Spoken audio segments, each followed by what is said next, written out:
Oi, pessoal, está começando mais um Revista TST, o programa do Tribunal Superior do Trabalho. E na edição de hoje você vai ver os seguintes destaques. Justiça do Trabalho pode julgar ação sobre irregularidades no Instituto Médico Legal de Vitória da Conquista, na Bahia. O caso envolve normas relativas à segurança, higiene e saúde dos trabalhadores. Norma coletiva que exige comunicação de gravidez é inválida. Supermercado é condenado por dispensar encarregada com transtorno bipolar. Essas e outras notícias, agora no Revista TST.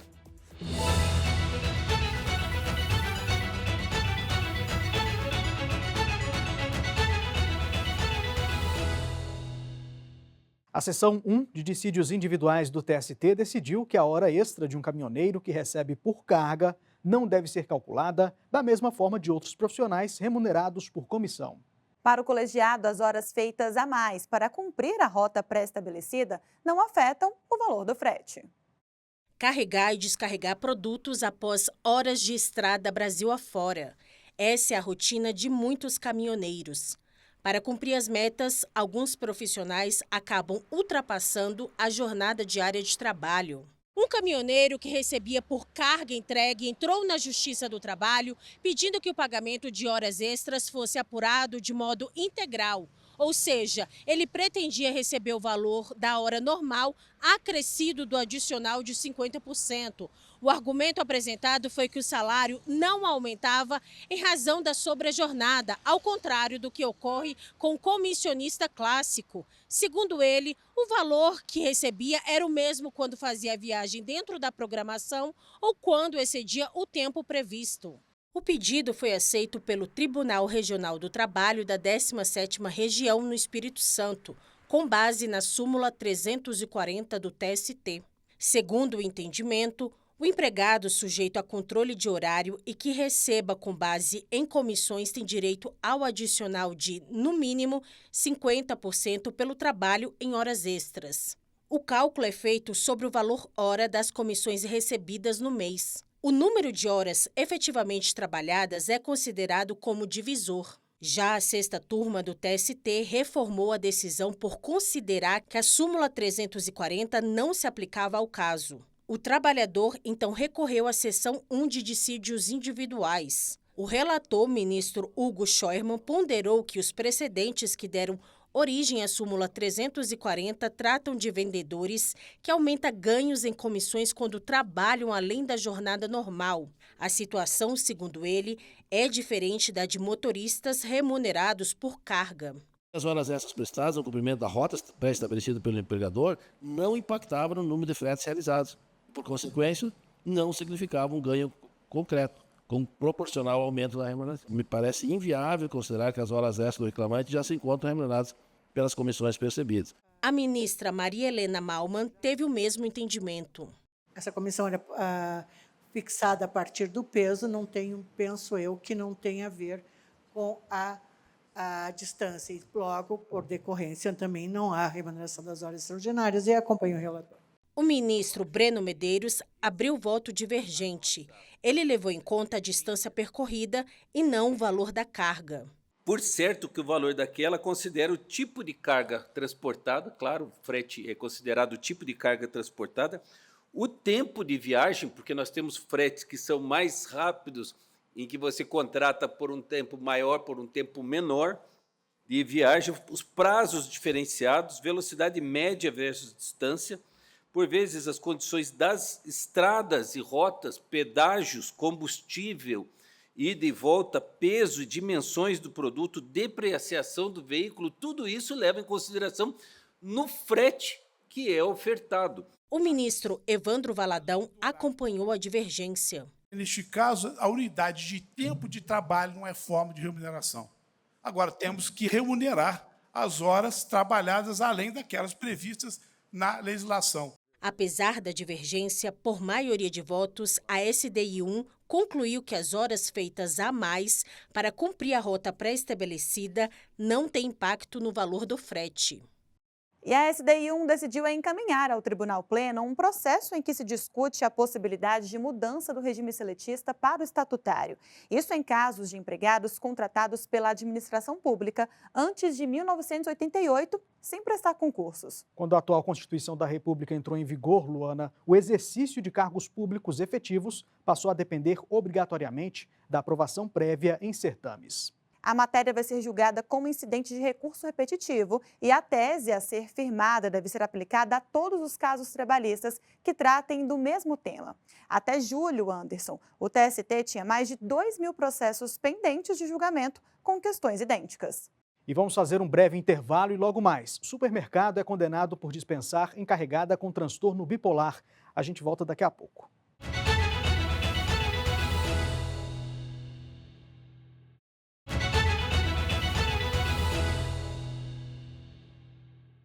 Estamos de volta com Revista TST e chegou a hora de fazer um giro pelas turmas do tribunal. Começamos pela 7ª turma. O colegiado condenou o município de Laranjeiras, em Sergipe, a pagar R$100 mil por dano moral coletivo após o descumprimento de normas de saúde, higiene e segurança do trabalho. Segundo o processo, conselheiros tutelares da região estavam sem acesso até à água potável. A repórter Larissa Batista tem os detalhes desse caso para a gente. Oi, Larissa. Oi, Anderson e Luana, foram os próprios conselheiros tutelares que denunciaram a situação ao Ministério Público do Trabalho. Eles prestavam serviço em 2 distritos de Laranjeiras e contaram que não havia água para beber, linha telefônica, ar-condicionado, ventilador e nem veículo próprio para a realização das atividades do Conselho. Um engenheiro de segurança do trabalho foi até o local e constatou as irregularidades. O MPT entrou com ação civil pública e pediu a condenação do município, alegando o ambiente de trabalho insalubre.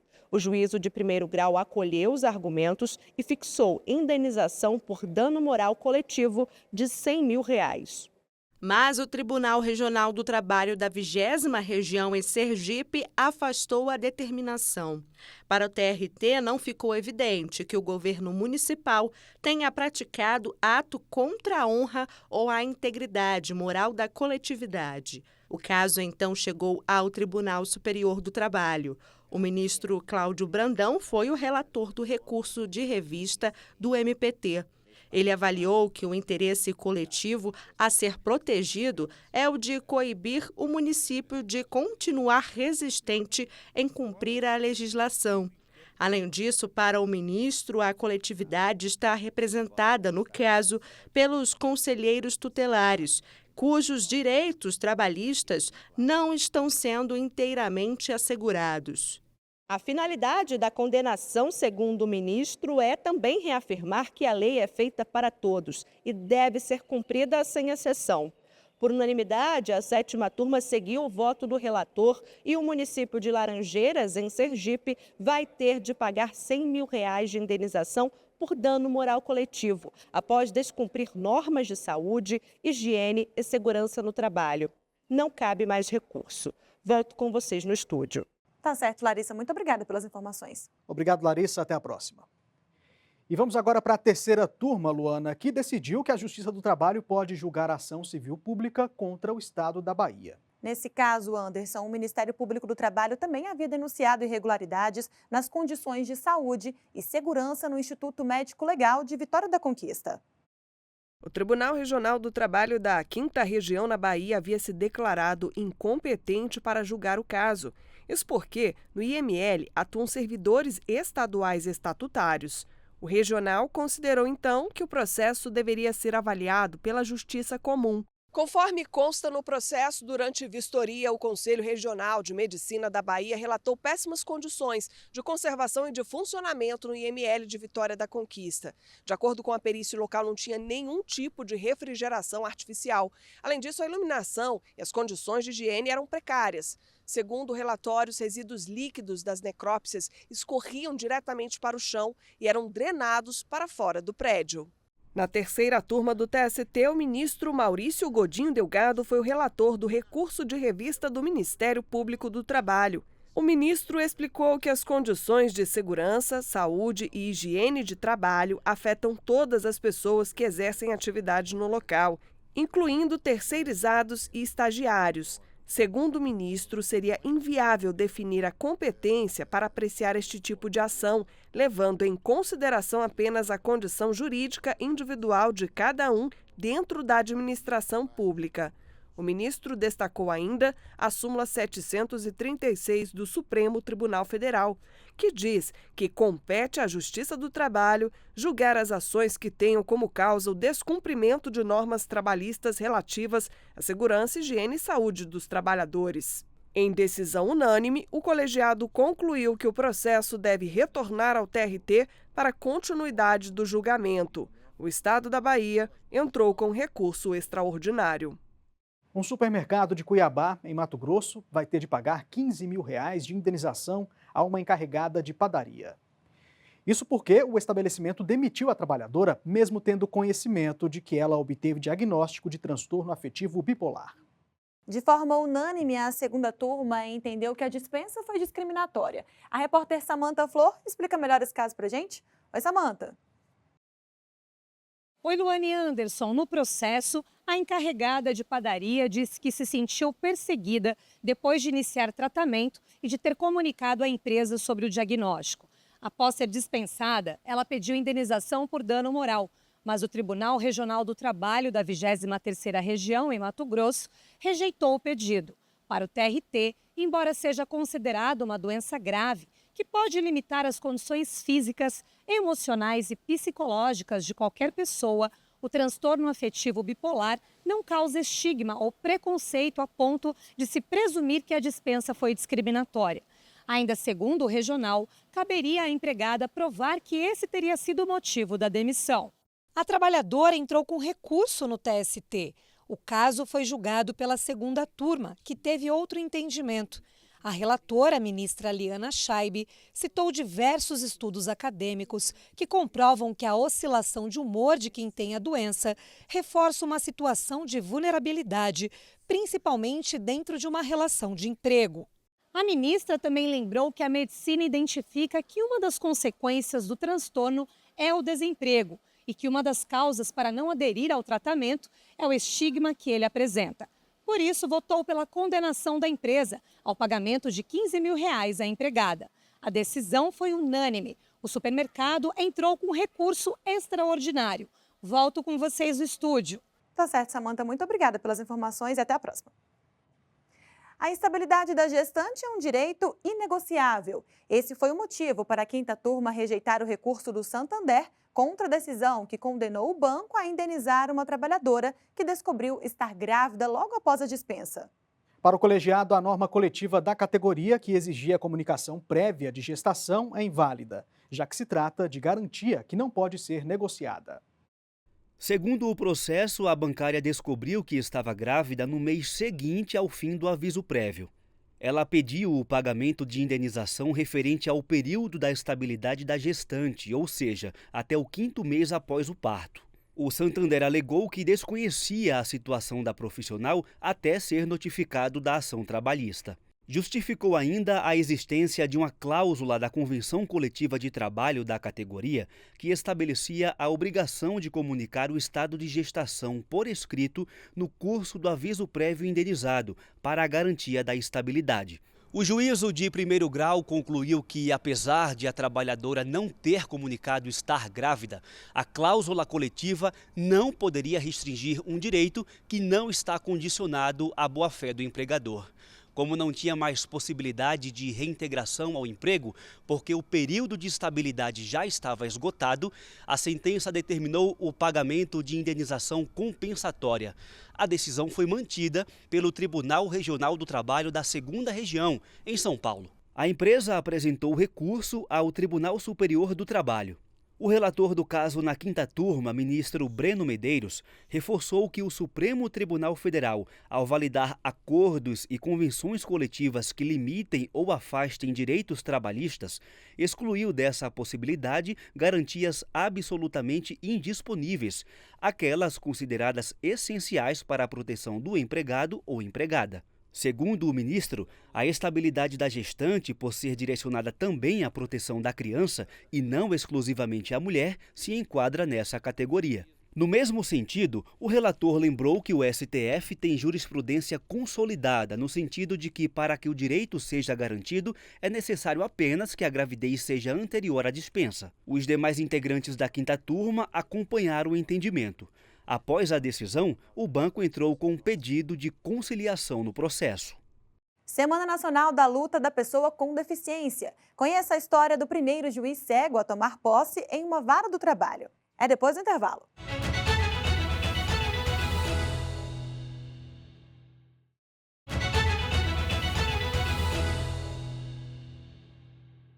O Conselho Superior da Justiça do Trabalho divulgou os resultados da Semana Nacional da Execução Trabalhista 2024. 6 bilhões e 539 milhões de reais, um novo recorde. 50% maior do que o total acumulado na edição de 2023. A maior parte dos valores movimentados, 56%, veio de acordos e alvarás. Quanto maior o montante acumulado durante a Semana Nacional da Execução Trabalhista, melhor. É um esforço em prol do trabalhador, pois o dinheiro vem de dívidas cobradas pela Justiça, como danos moral e material e verbas rescisórias que empregadores ainda não tinham pagado aos empregados. Os valores são oriundos também de indenizações para o bem coletivo, fruto de ações civis públicas, e da quitação de débitos previdenciários, a exemplo de depósito do INSS. O painel mostra ainda que, ao longo dos 5 dias, foram homologados mais de 25 mil acordos, realizadas mais de 87 mil audiências e promovidos mais de 480 leilões. O coordenador da Comissão Nacional de Efetividade da Execução Trabalhista, ministro Cláudio Brandão, comemorou o resultado da edição deste ano, que teve como slogan "Seu Direito Vale Ouro". Já é um motivo de orgulho, porque nós conseguimos ultrapassar a meta que alcançamos no ano passado, que já foi, sabemos todos nós, uma meta bastante expressiva em relação aos números do ano anterior. Portanto, já somos todos nós vencedores nesta Olimpíada do Bem, nessa Olimpíada que busca, de fato, mobilizar toda a nossa instituição. A iniciativa é coordenada pelo Conselho Superior da Justiça do Trabalho, que atua em parceria com os tribunais regionais do trabalho de todo o país. No ranking dos TRTs de grande porte, os que mais reverteram os valores para pagamento aos trabalhadores repetiram a posição do ano passado. O ouro ficou com o TRT da primeira região, no Rio de Janeiro. A prata com o TRT da 15ª região, em Campinas, no interior de São Paulo. E o TRT da segunda região, em São Paulo, levou o bronze. Na semana que marcou a luta nacional da pessoa com deficiência, o TST promoveu um seminário para discutir inclusão e acessibilidade na Justiça do Trabalho. O seminário destacou iniciativas desenvolvidas para garantir direitos às pessoas com deficiência. O presidente do Tribunal Superior do Trabalho e do Conselho Superior da Justiça do Trabalho, ministro Lélio Bentes Correia, citou o primeiro Censo de Inclusão e de Acessibilidade da Justiça do Trabalho, o Protocolo de Atuação e Julgamento com Perspectiva Antidiscriminatória e o Plano de Acessibilidade e Inclusão do TST. Além disso, lançou oficialmente a Política de Acessibilidade e Inclusão das Pessoas com Deficiência no âmbito da Justiça do Trabalho. A Resolução 386, portanto, traz conceitos inovadores e dá diretrizes concretas para a construção de uma Justiça do Trabalho mais humana, inclusiva e acessível. O ministro Agra Belmonte, que preside a Comissão de Acessibilidade, Diversidade e Inclusão do TST, reforçou a necessidade de se construir uma sociedade mais inclusiva. Sabedor de que o universo de pessoas com deficiência não é uniforme, sabedor de que suas trajetórias são diferentes, penso que as suas contribuições, vindas de pessoas com diferentes gêneros, raças, idades, orientações e origens socioeconômicas e regionais, são fundamentais para que possamos repensar nossas práticas pela inclusão. O enfrentamento ao capacitismo foi amplamente discutido no seminário. A plateia participou relatando experiências. Vídeos de situações discriminatórias foram apresentados para incentivar o debate sobre o assunto. Durante o evento, também foram divulgados exemplos de inclusão, como o projeto de empregabilidade para pessoas em situação de vulnerabilidade social, chamado Mais Um Sem Dor, do Ministério Público do Trabalho em Goiás. É um projeto que já tem 6 anos, já acolhemos mais de 3 mil pessoas e existem hoje 90 empresas cadastradas que aderiram ao projeto. E as empresas que aderem ao projeto, elas são reconhecidas pelo Ministério Público do Trabalho como empresas amigas da diversidade, como empresas cumpridoras da sua função social, como empresas cumpridoras dos ODS da Agenda 2030 da ONU, em especial o ODS 5, que tem um recorte feminino. Também foi lançado o livro Tudo Sobre Nós, por Nós. A obra reúne 36 relatos de magistrados, magistradas, servidoras e servidores com deficiência. O livro faz parte do projeto Memórias, Vivências e Experiências das Pessoas com Deficiência no âmbito da Justiça do Trabalho. O livro mostra que as pessoas com deficiência elas já estão presentes dentro da Justiça do Trabalho, já estão dando sua contribuição e fazendo diferença na transformação da nossa sociedade para uma sociedade mais inclusiva, que leva em consideração que o lugar das pessoas com deficiência é onde elas quiserem. Agora, Luana, a gente conta a história de Márcio Germano da Silva. Ele é servidor do Judiciário desde 2005, mas este ano a carreira dele alçou voos mais altos. Márcio foi aprovado no concurso nacional da Magistratura Trabalhista e vai ser o primeiro juiz cego do país a atuar em uma vara do trabalho. Trajetória que representa um avanço para a efetiva inclusão de pessoas com deficiência no Poder Judiciário. A reportagem é de Larice de Paula. Márcio Aparecido Germano da Silva. 7,5, 8,5 e 8. Foi assim que Márcio Germano da Silva recebeu a notícia de que havia sido aprovado no 2º concurso nacional da magistratura trabalhista. A aprovação representa mais que uma vitória pessoal. É um marco para a história do Poder Judiciário. Márcio, de 44 anos, é o primeiro juiz cego a atuar em uma vara do trabalho. Ele tomou posse em julho no Tribunal Regional do Trabalho da 2ª Região em São Paulo, junto de outros 59 magistrados. O juiz perdeu a visão ainda na infância. Um erro de diagnóstico resultou em uma doença autoimune que causou a deficiência visual. Aos 8, eu já tinha sido alfabetizado, então eu já lia, já escrevia, sentava na primeira carteira e conseguia copiar do quadro com a visão que eu tinha no olho direito. E aí eu fui vítima de um segundo erro médico. E aquilo cegou o olho que eu enxergava. Então, nesse momento, eu perco de fato a visão. A escola me expulsou. Naquele momento, ainda foi antes da Constituição de 1988, a escola me expulsou. E eu fiquei 3 anos fora da escola. Uma vida de superação e de quebra de barreiras. Márcio foi o primeiro aluno cego do curso de Direito da Universidade de Maringá, no Paraná. Em Brasília, no TST, já empossado como juiz do trabalho, agora participa do curso de formação de magistrados.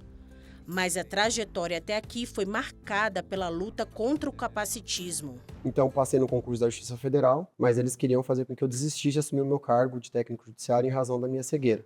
Diziam que era melhor para mim não trabalhar. E até eu faço uma pausa para dizer que essa é uma expressão muito forte do capacitismo, né? Uma outra pessoa presumiu que eu era incapaz, eu resisti e disse, não, eu fui aprovado e vocês vão ter que me tirar de um jeito formal. Informalmente eu não desisto. Na abertura do curso nacional de formação inicial, o presidente do Tribunal Superior do Trabalho, ministro Lélio Bentes Correia, lembrou que não há justiça do trabalho sem diversidade. Precisamos ser melhores. E para isso, começamos pela necessidade de estarmos presentes nas varas e tribunais do trabalho. E mais do que isso, precisamos ser acessíveis aos jurisdicionados e jurisdicionadas que nos confiam os seus conflitos e esperam uma resposta humanizada.